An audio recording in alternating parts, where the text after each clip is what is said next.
How'd you feel about this Born Again Indian headline? I didn't like it, but it's got a lot of laughs. It's got a lot of laughs. The only thing wrong in there, too, they say my mother was out here. Of course, she didn't come out, and I I got several write-ups. I don't know where all the papers are. They're probably up in the cabin. Born Again Indian. Isn't that something? So what did you, when you were young and you sat around and you did this, did you listen to music or tell stories when you were little? Because back then they didn't have soaps. We didn't have a radio. We lived out in the country. And, no, but when we went to our grandmother's house, this room was probably this size. Of course, kids weren't allowed to talk. That's probably the way you were, too. But we'd sit and they'd tell stories. Oh, gosh, they used to tell some frightening stories. But this would go on whenever we got together. But they all sat all the way around. My grandfather would have, there was a big wooden stove in the middle. That's where he would sit. No, we didn't have a radio. No electric lights. We had kerosene lamps. Outhouses.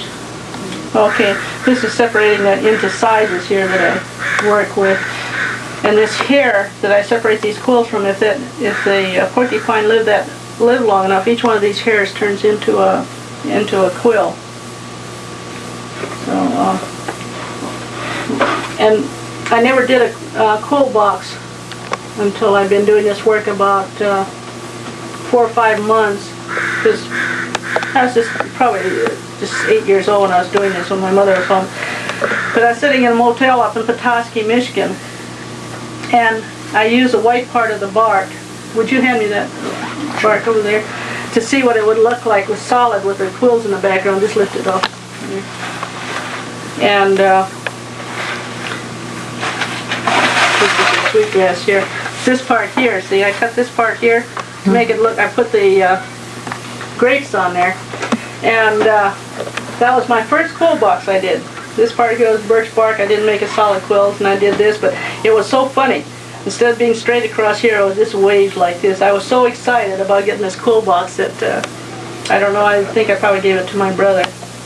But the grapes are very important for the people on Lake Michigan there where we were. They made jelly out of it and their wines and everything. They also made wines for the churches there for the priests. So the grape was very important design. The flowers were important, and then all the different animals like the beaver here of the different clans, the turtle, the beaver clan, deer clan, the seven different clans. But anyway, that was what my first quill box I was to make. I made so many of them since then. The cat one? Yeah. This is the one I made for Al for Christmas. I'll make him a special one and put that picture of that one. He will love it. I'll make sure his copy has a picture of this in there. Yeah, he will love that. And then, of course, my mother was famous for the... Oh, yeah, just hold them up right where you are. You can put that one down and hold that one up. This one here? Yeah. This is the one your mother was famous for. What kind of flowers are those? Pansies. Oh, pansies. Huh. Give me that other pansy quill box over there, would you please? And a geometric. And then those flower vases over there, the ones with the cones on. Nobody makes those anymore. See, here's a different design. But the Cree, I understand, are still doing some of this. There's not too many. And then the geometric. But the flower vases, nobody is making these anymore, and they're very difficult to make because they're inverted when I'm sewing on them. When I put the leaves together, then I have to turn the oven on to 250 degrees, leave them in there for about 60 seconds. Then this is all soft, and I just pop them out. And then put the pine cones on them. You could almost make lampshades and baskets and everything. But you see, you can't count the... but the way Mother did those, I couldn't, because it takes a lot of strength to put the needles through. As a matter of fact, a lot of times I have to perforate that with an awl in order to get a needle through it. But she used to just take and hold those over near the kerosene lamp to get them soft enough, and then she'd pop them, but they'd make a popping sound that they don't make them like. I remember hearing you talk one time and saying that when you take the bark off the trees, it's like a gun. Yeah, it does. my brother went up with my sister-in-law that I told you I made her make one of those.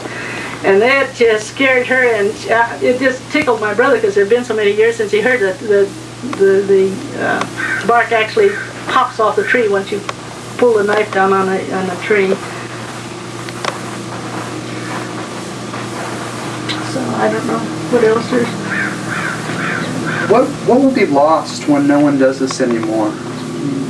It'll be just what's on video like this. There's very, very little written up. You know, when I started doing this 10 years ago, there was a girl at UCLA you wanted to write on this, and she could find exactly 1 inch of write-up about porcupine quills.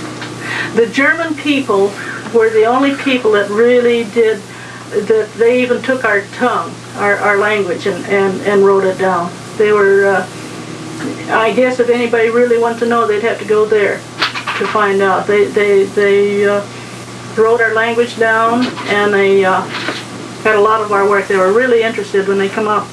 I understand in Vienna there's some of our work at the Vienna Museum.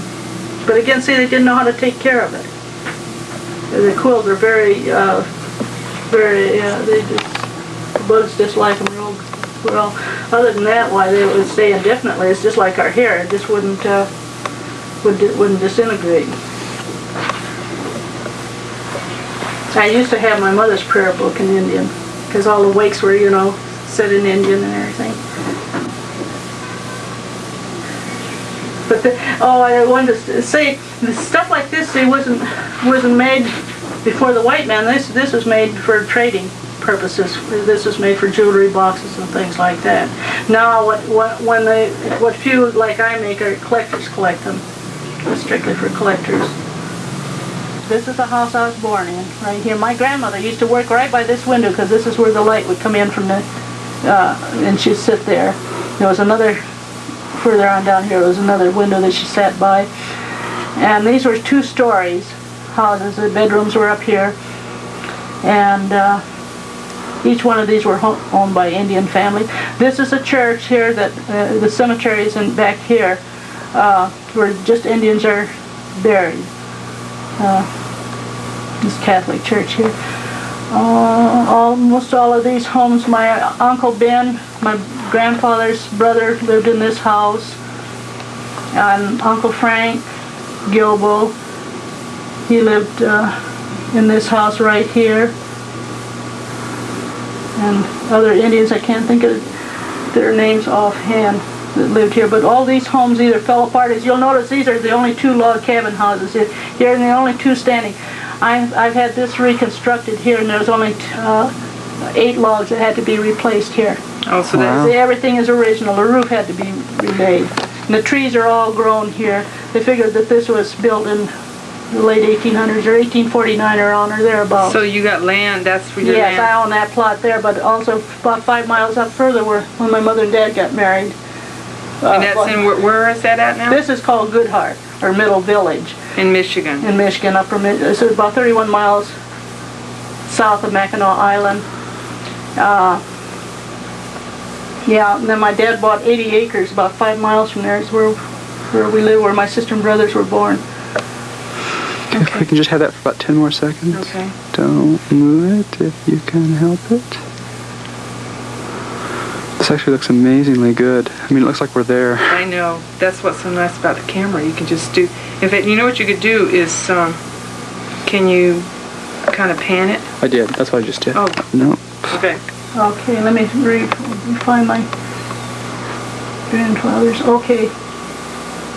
This is my grandfather's house here again. This one right here. There's a road between here that goes up on a bluff. But back in here was another house. This is where the women, when they had their menstrual cycles, slept. Oh, in the minstrel hut. Yeah, And when I was a little girl, I said, "Gosh, Mama, how come Aunt Louise always lives here?" And of course, everybody roared, and I had no idea what they were talking about. But there was a minstrel hut back here. Ben's house there. And this guy that owned this house here, they call him Mino Sick.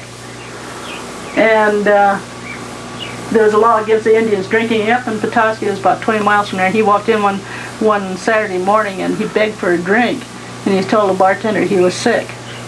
And finally the bartender get him, and he walked out of there laughing, me no sick, me no sick, me no sick. So they call him, that's what he is known as, that lived right here. And this is my Uncle Frank's house that burned down.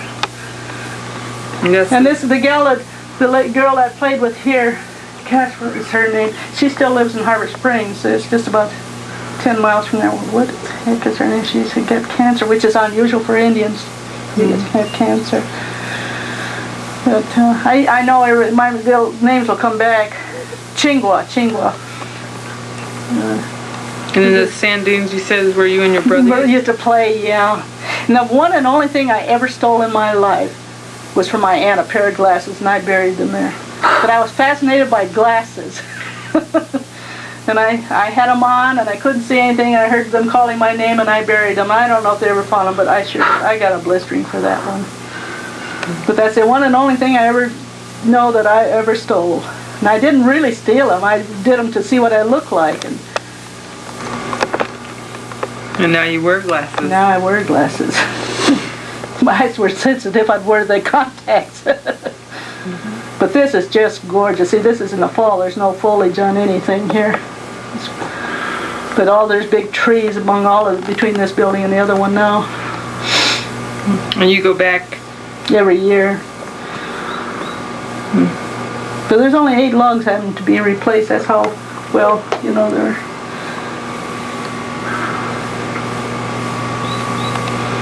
You got it? In those years, they gave the Indians plots. Allotments. Yeah. Yeah. Yeah, these all are about 50 years old. This is probably only 30 years old. Did most of the women in your family quill? No, there was 5 women, and each woman did something different. This is how they made their, like my Aunt Louise, she made rugs, corn husk rugs. Another aunt made sweetgrass baskets. Mother made porcupine quills. Then the boys whittled, but everybody had to learn a different art. That way the income was, there was no money, but the trading value was there.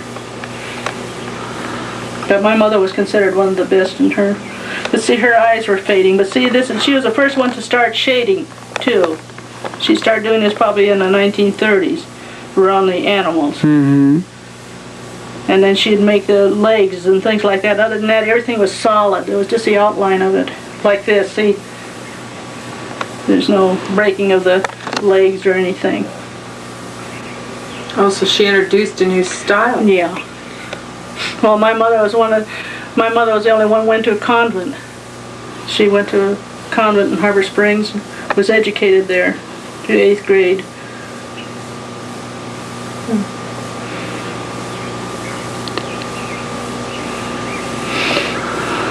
You know what they do at the Museum of Man in San Diego to fumigate? They have an old refrigerator, and they put stuff in it and put this kind of stuff, smelly stuff, I don't know what it is.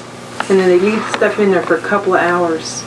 And it kind of like penetrates. Yeah, Then the bugs won't touch it. Yeah, because they have a lot of trouble with feathers. Yeah. The bugs getting into feathers.